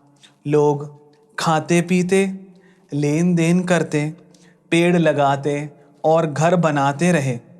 परंतु जिस दिन लोत ने सदोम नगर छोड़ा, प्रभु गॉड ने आकाश से आग और गंधक बरसाई और सब के सब नष्ट हो गए। मानव पुत्र के प्रकट होने के दिन वैसा ही होगा। क्या आपने गौर किया कि जब नूह और लोत ने उस समय के लोगों को चेतावनी दी, तब वे लोग क्या कर रहे थे? उस समय वे सामान्य जीवन रीति से जी रहे थे, खाते पीते थे, विवाह करते थे और विवाह में दिए जाते थे। वे घर बनाने में, खेती करने में, चीज़ों की खरीदने में और बेचने में व्यस्त थे। क्या इनमें से किसी भी कर्म में कुछ गलत या कोई बुराई है? क्या इनमें से कोई भी प्रवृत्ति अनुचित या निश्चित है? क्या हमें ऐसी प्रवृत्ति नहीं करनी चाहिए? हमें घर बनाना चाहिए, खेती करनी चाहिए, व्यापार करना चाहिए, शादी करनी चाहिए और अपने बच्चों की शादी करवानी भी चाहिए। ये सब दुनिया की नज़र में सही है, लेकिन इस वचन में प्रभु गॉड लोगों पर दोष लगा रहे हैं। प्रभु ने उन्हें दोषी ठहराया और इन प्रवृत्तियों में व्यस्त रहने वाले लोगों पर अपना क्रोध उंडेला और वे नष्ट हो गए। इसका क्या अर्थ है? वे आज भी प्रभु की चेतावनी पर ध्यान क्यों नहीं देते? प्रभु इस वचन के माध्यम से क्या सूचित करने की कोशिश कर रहे हैं? जब नूह ने चेतावनी दी तो लोगों ने क्या किया? वचन कहता है वे खाते पीते थे। खाने पीने का क्या अर्थ है? इसका अर्थ है केवल इस संसार के सुख सुविधाओं के लिए जीना। ऐसे व्यक्तियों को उपदेश देने का कोई फायदा नहीं। उनका मुख्य लक्ष्य यह है कि किस प्रकार पैसे कमाया जाए, कैसे अधिकतम सुख सुविधाओं का आनंद लिया जाए, कैसे इस धरती पर एक शानदार टाट से जीवन व्यतीत किया जाए और कैसे जीवन में मौज मनाया जाए, यानी कि एक ऐसा जीवन जिसमें सिर्फ खाना पीना और मौज मनाना है। प्रभु गॉड के दिन ऐसे जीवन जीने वालों पर प्रभु गॉड का क्रोध और प्रकोप आ गिरेगा, क्योंकि उनका नजरिया ऐसा है। प्रियजनों, ज्ञान का पुस्तक अध्याय 2 से 9 में ऐसे दृष्टिकोण रखने वाले लोगों के शब्दों का उल्लेख किया गया है। हमने संयोग से जन्म लिया और बाद में ऐसा होगा, मानो हम कभी थे ही नहीं। हमारी सांस मात्र धुआं है और हमारे विचार हमारे हृदय की धड़कन की चिंगारी। मृत्यु के बाद कुछ भी नहीं है। अनंत जीवन नामक कोई चीज वास्तव में है ही नहीं। आप कुछ भी कर लो, कोई फर्क नहीं पड़ता। मृत्यु के बाद, मृत्यु के साथ सब कुछ समाप्त हो जाता है। यह उन लोगों का दृष्टिकोण है। चिंगारी बुझ जाने पर शरीर राख बनेगा और प्राण शून्य आकाश में लुप्त हो जाएंगे। इसलिए आओ, हम जब तक जवान हैं उत्सुकता से वर्तमान की अच्छी चीज़ों का उपभोग करें। हम उत्तम अंगूरी और इत्र का पूरा पूरा आनंद उठाएं। हम वसंत के फूल हाथ से न जाने दें, यानी सुखों का आनंद लेने का कोई मौका न चुके। इससे पहले कि गुलाब की कलियां मुरझाए, हम उनका मुकुट गूंथ कर पहन लें। कोई भी हमारे आनंद उत्सव से अलग न रहे। हम सर्वत्र अपने आमोद प्रमोद की निशानी छोड़े, क्योंकि यही हमारा हिस्सा है, यही हमारा भाग्य है। ऐसे लोगों के खिलाफ है स्तोत्र ग्रंथ के लेखक ने प्रार्थना किया कि आपका हाथ मेरी रक्षा करे और मुझे इन लोगों से बचाए जो केवल इस सांसारिक जीवन को ही अपना हिस्सा मानते हैं। इसलिए इस प्रकार की पीढ़ी पर ही जब वे अपने सांसारिक चाल चलन के चरण सीमा तक पहुंच जाते हैं, तब प्रभु गॉड, प्रभु पिता, मनुष्य पुत्र के दिन उन पर अपना क्रोध बरसाते हैं। वे लोग खा पीकर जीवन व्यतीत करते हैं, यही उनका एकमात्र लक्ष्य है, एक सुखद आनंददायक जीवन। उन्हें प्रभु गॉड के वचन को सुनने में या प्रभु गॉड के सानिध्य को खोजने में कोई दिलचस्पी नहीं है। वे किसी भी दिव्य वस्तु की कामना नहीं करते हैं। उन्हें केवल सांसारिक चीजों की इच्छा है। इसलिए प्रियजनों, यह एक ऐसी पीढ़ी है जो खा पीकर जीवन का आनंद लेती है। हम इस बात पर गौरव करना चाहिए कि नूह और लोत लोगों को चेतावनी देने के बाद भी उन्होंने खरीदना और बेचना जारी रखा। अब यह खरीदना और बेचने का कार्य जिस स्थान में होता है उसे बाजार कहते हैं ना, तो यह स्पष्ट है कि आज यह पूरा संसार बाजार में व्यस्त हो गया है। जो खुद को बड़े विश्वासी मानते हैं वे लोग भी आज बाजार में ही हैं। वे खरीद बिक्री में व्यस्त हैं। चर्च के तथाकथित चरवाहों सहित छोटे से लेकर बड़े तक हर कोई गंभीर रूप से इस प्रयास में लगा हुआ है कि कैसे अपना धन को अधिकतम किया जाए, कैसे अपना लाभ को बढ़ाया जाए और अपने व्यापार की वृद्धि की जाए। इसलिए प्रियजनों, अंतिम समय में एक पीढ़ी जन्म लेगी जो केवल धन इकट्ठा करने के लिए ही जीवित रहेगी। और ठीक ऐसे ही नूह और लौत के दिनों में हुआ था। हम पढ़ते हैं लूकस का सुसमाचार अध्याय 12 वचन 14 से 15। उन्होंने उत्तर दिया, भाई, किसने मुझे तुम्हारा पंच या बंटवारा करने वाला नियुक्त किया? तब यीशु ने लोगों से कहा, सावधान रहो और हर प्रकार के लोभ से बचे रहो, क्योंकि किसी के पास कितनी ही संपत्ति क्यों ना हो, उस संपत्ति से उसके जीवन की रक्षा नहीं होती। इसलिए जो लोग सोचते हैं कि धन की समृद्धि में ही जीवन का आनंद है, वे लोग प्रभु के वचन को स्वीकार नहीं कर सकते। यीशु क्रिस्त ने हमें चेतावनी दी कि जो लोग यह सोचकर धन के पीछे दौड़ते रहते हैं कि जीवन का एकमात्र उद्देश्य अधिक से अधिक धन इकट्ठा करना है, प्रभु के दिन उन्हें कड़ी सजा दी जाएगी। प्रियजनों, याकूब का पत्र अध्याय 5 वचन 1 से 3। धनियों, मेरी बात सुनो, आप लोगों को रोना और विलाप करना चाहिए, क्योंकि आप पर विपत्तियां पड़ने वाली हैं। यह संकट कब आएगी? यह विपत्ति कब आएगी? प्रभु के दिन पर। आपके कपड़ों में कीड़े लग गए, आपकी सोना चांदी पर मोर्चा जम गया है। वह मोर्चा आपको दोष देगा, वह आग की तरह आपका शरीर खा जाएगा। यह युग का अंत है और आप लोगों ने धन का ढेर लगा लिया है। हम पहले पढ़ चुके हैं कि प्रभु के क्रोध के दिनों में न तो तुम्हारी चांदी और न ही तुम्हारा सोना तुम्हें बचा सकता है। इसलिए जो लोग अंत के दिनों में केवल धन इकट्ठा करने के लिए जीते हैं, उन्होंने अभी तक नूह और लोत के दिनों में जो कुछ हुआ उससे कोई सबक नहीं सीखा। प्रियजनों, तिमोथी का पहला पत्र अध्याय 6 वचन 6 से 10 वचन इस प्रकार कहता है, भक्ति से अवश्य बड़ा लाभ होता है, किंतु केवल उसी को जो अपनी धन संपत्ति से संतुष्ट रहता है। हम न तो इस संसार में कुछ अपने साथ ले आए और न यहां से कुछ साथ ले जा सकते हैं।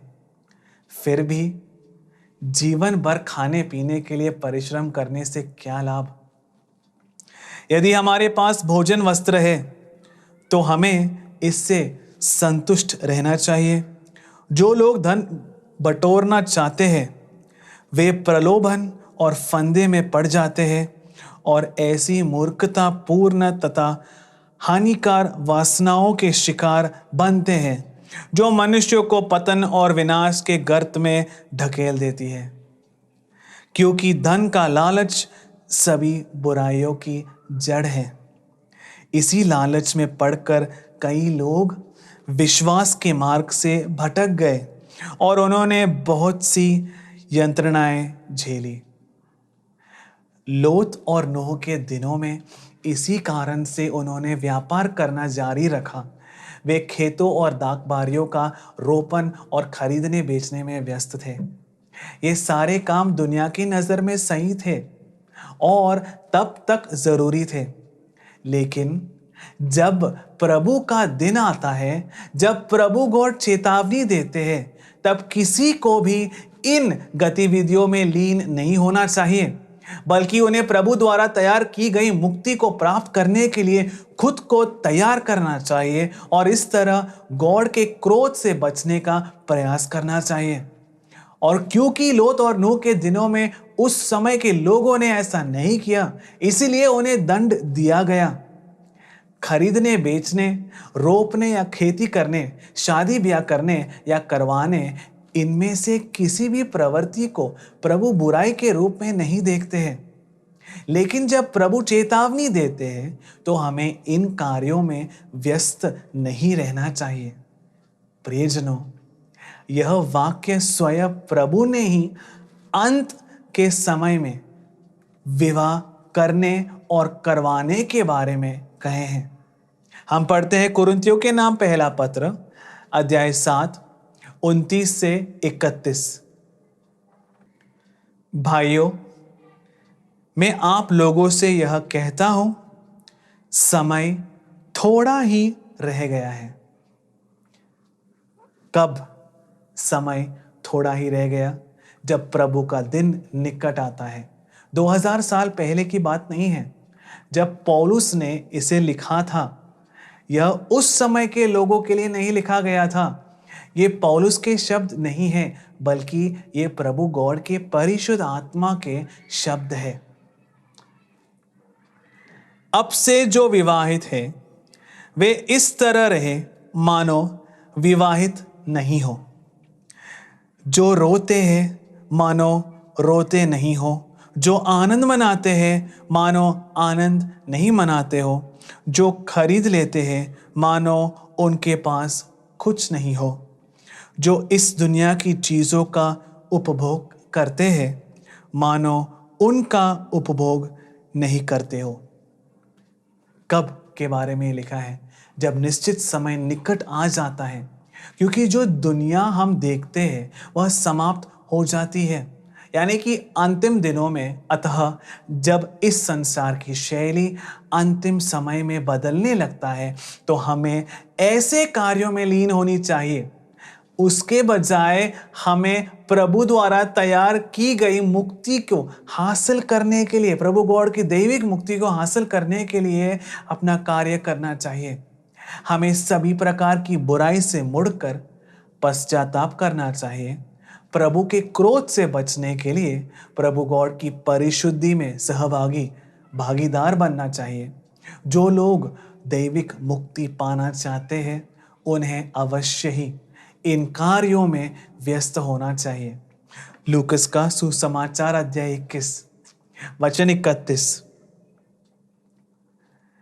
इसी तरह जब तुम इन बातों को होते देखो तो यह जान लो कि प्रभु का राज्य निकट है। आज कौन अपने चारों ओर होने वाले चिन्हों की जांच करता है? काल के चिन्हों के द्वारा कितने लोग आज जांच करने और यह जानने के लिए इच्छुक है कि प्रभु के आगमन निकट है, कि प्रभु का दिन निकट है और यह कि प्रभु का राज्य निकट है। कितने लोग आज इच्छुक हैं? जो लोग इस संसार की बातों में व्यस्त हैं, उन्हें प्रभु के दिन, प्रभु गॉड के क्रोध का सामना करना पड़ेगा। हम पढ़ते हैं लूकस का सुसमाचार अध्याय 21 वचन 34 से 36। प्रभु वचन इस प्रकार कहता है, सावधान रहो, कहीं ऐसा न हो कि भोग विलास सुख सुविधाओं की आदत, आसक्ति और इस संसार की चिंताओं से तुम्हारा मन कुंठित हो जाए और वह दिन फंदे की तरह अचानक तुम पर आ गिरे, क्योंकि वह दिन समस्त पृथ्वी के सभी निवासियों पर आ पड़ेगा। इसीलिए जागते रहो और सब समय प्रार्थना करते रहो, जिससे तुम इन सब आने वाले संकटों से बचने और भरोसे के साथ मानव पुत्र के सामने खड़े होने योग्य बन जाओ। इसलिए हम जो कुछ भी पढ़ रहे हैं, शादी करने और करवाने, खरीदने और बेचने, खेती करने, अपने लिए और दूसरों के लिए घर बनाने के बारे में, ये सब किस चीज़ का हिस्सा है? ये 3 बुराइयों का हिस्सा है। लंपटता यानी सुख सुविधाओं की आदत, जीवन की चिंताएं और मदिरापन या किसी भी प्रकार की आसक्ति भी इसमें शामिल की जा सकती है। तो अगर हमारा मन इन 3 बुराइयों में लगा रहेगा तो हमारा मन दुर्बल हो जाएगा। और अगर ऐसा हुआ तो क्या होगा? स्वयं यीशु क्रिस्त ने हमें क्या चेतावनी दी है? प्रभु का दिन तुम पर फंदे की तरह आएगा और तब तुम नष्ट हो जाओगे। हमें इन शब्दों की गंभीरता को पहचानना चाहिए। हमें इस चेतावनी की गंभीरता को पहचानना चाहिए जो यीशु क्रिस्त ने हमें दी है। वह समय जब प्रभु हमें चेतावनी देते हैं कि इन 3 चीजों में व्यस्त होने का समय नहीं है। यह चेतावनी इस संसार में वर्ष 2005 से प्रभु के द्वारा भेजे गए प्रवाचक द्वारा घोषित किया जा रहा है, जो प्रभु द्वारा भेजे गए हैं, यानी यशायाह प्रवाचक, जोसेफ पुन्नार, जो सत्वार्ता के दूत हैं। लेकिन इस चेतावनी पर किसी ने ध्यान नहीं दिया। प्रियजनों, नूह और लोत के दिनों में उन्होंने लोगों को प्रभु के क्रोध से बचने के मार्ग को बताया, लेकिन किसी ने भी ध्यान नहीं दिया। मानव जाति पर आ पड़ने वाले आसन्न क्रोध और दंड के बारे में बात करके लोगों को डराने के लिए शेष सब नहीं कहा जा रहा है। इसके बजाय जैसे प्रभु ने नूह और लोत के द्वारा लोगों को आगाह किया था, वैसे ही प्रभु ने यह चेतावनी दी है ताकि हम उसके क्रोध से बच सके। प्रभु स्वयं उस मार्ग को प्रकट करते हैं जिसके द्वारा हम प्रभु की इस मुक्ति को प्राप्त कर सके। प्रभु गॉड ने हमारे लिए जो मुक्ति इन अंतिम काल में तैयार किया है और उस मुक्ति की श्रेष्ठता के बारे में भी बताया है। प्रभु गॉड ने प्रकट किया है कि यह मुक्ति शाश्वत है, अनंत है। हमें प्रभु की बात सुननी चाहिए और उस मुक्ति की ओर चलना चाहिए जो प्रभु गॉड ने हमारे लिए इस अंतिम काल में तैयार किया है। हमें इस मुक्ति को प्राप्त करने का प्रयास करना चाहिए और उसके लिए हमें क्या करना चाहिए? प्रभु के वचन पर विश्वास करना चाहिए। प्रियजनों, आज इस संसार में जो एक चीज पर तुम आंख बंद करके विश्वास कर सकते हैं, वो है प्रभु का सत्य वचन, क्योंकि प्रभु का वचन ही सत्य है। प्रभु द्वारा भेजे गए व्यक्ति पर विश्वास करना चाहिए। यूहन्ना का सुसमाचार अध्याय 6 वचन 28 और 29। लोगों ने उनसे कहा, प्रभु की इच्छा पूरा करने के लिए। लोगों ने 2000 साल पहले यीशु क्रिस्त से पूछा, प्रभु की इच्छा पूरा करने के लिए हमें क्या करना चाहिए? यह प्रश्न बहुत उचित है और आज के समय में और भी ज्यादा महत्वपूर्ण है। यीशु ने उत्तर दिया, प्रभु की इच्छा पूरा करना यह है। यीशु ने उत्तर दिया, प्रभु की इच्छा पूरा करना यह है, उन्होंने जिसे भेजा है उसमें विश्वास करो। प्रभु के हित के अनुसार की गई प्रवृत्ति यह है, उस पर विश्वास करो जिसे प्रभु ने भेजा है। इसीलिए प्रभु गॉड ने जिसे भेजा है उनके वचनों को प्रभु गॉड के वचनों के रूप में स्वीकार करना होगा। हमें उनके वचनों का पालन करना है और जो चेतावनी प्रभु उनके द्वारा हमें देते हैं हमें उसे स्वीकार भी करना है।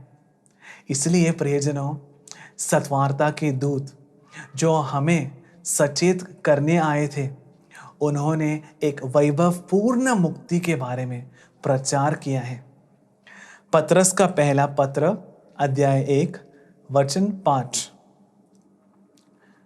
आपके विश्वास के कारण प्रभु का सामर्थ्य आपको उस मुक्ति के लिए सुरक्षित रखता है जो अब से प्रस्तुत है और समय के अंत में प्रकट होने वाली है।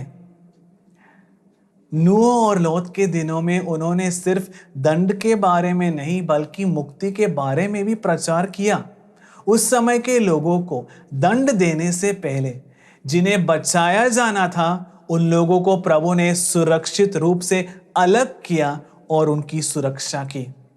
इसी तरह अंत के समय में एक वैभवपूर्ण अनंत मुक्ति है जिसे प्रभु गॉड ने हमारे लिए तैयार करके रखा है और सत्वार्ता के दूत ने पहले ही इस मुक्ति के विषय में हमें प्रकट करके दिया है। नबी यशायाह का ग्रंथ अध्याय 52 वचन 7। जो समाधान घोषित करता है, सुसमाचार शुभ समाचार सुनाता है, मुक्ति का संदेश लाता है और सिय्योन से कहता है, तेरा प्रभु राज्य करता है। इस प्रकार सत्वार्ता या शुभ समाचार सुनाने वाले के चरण पर्वतों पर कितने सुंदर हैं। इब्रानियों के नाम पत्र अध्याय 9 वचन 28। उसी तरह मसीहा बहुतों के पाप हरने के लिए एक ही बार अर्पित हुए। वह दूसरी बार प्रकट हो जाएंगे, पाप के कारण नहीं बल्कि उन लोगों को मुक्ति दिलाने के लिए जो उनकी प्रतीक्षा करते हैं।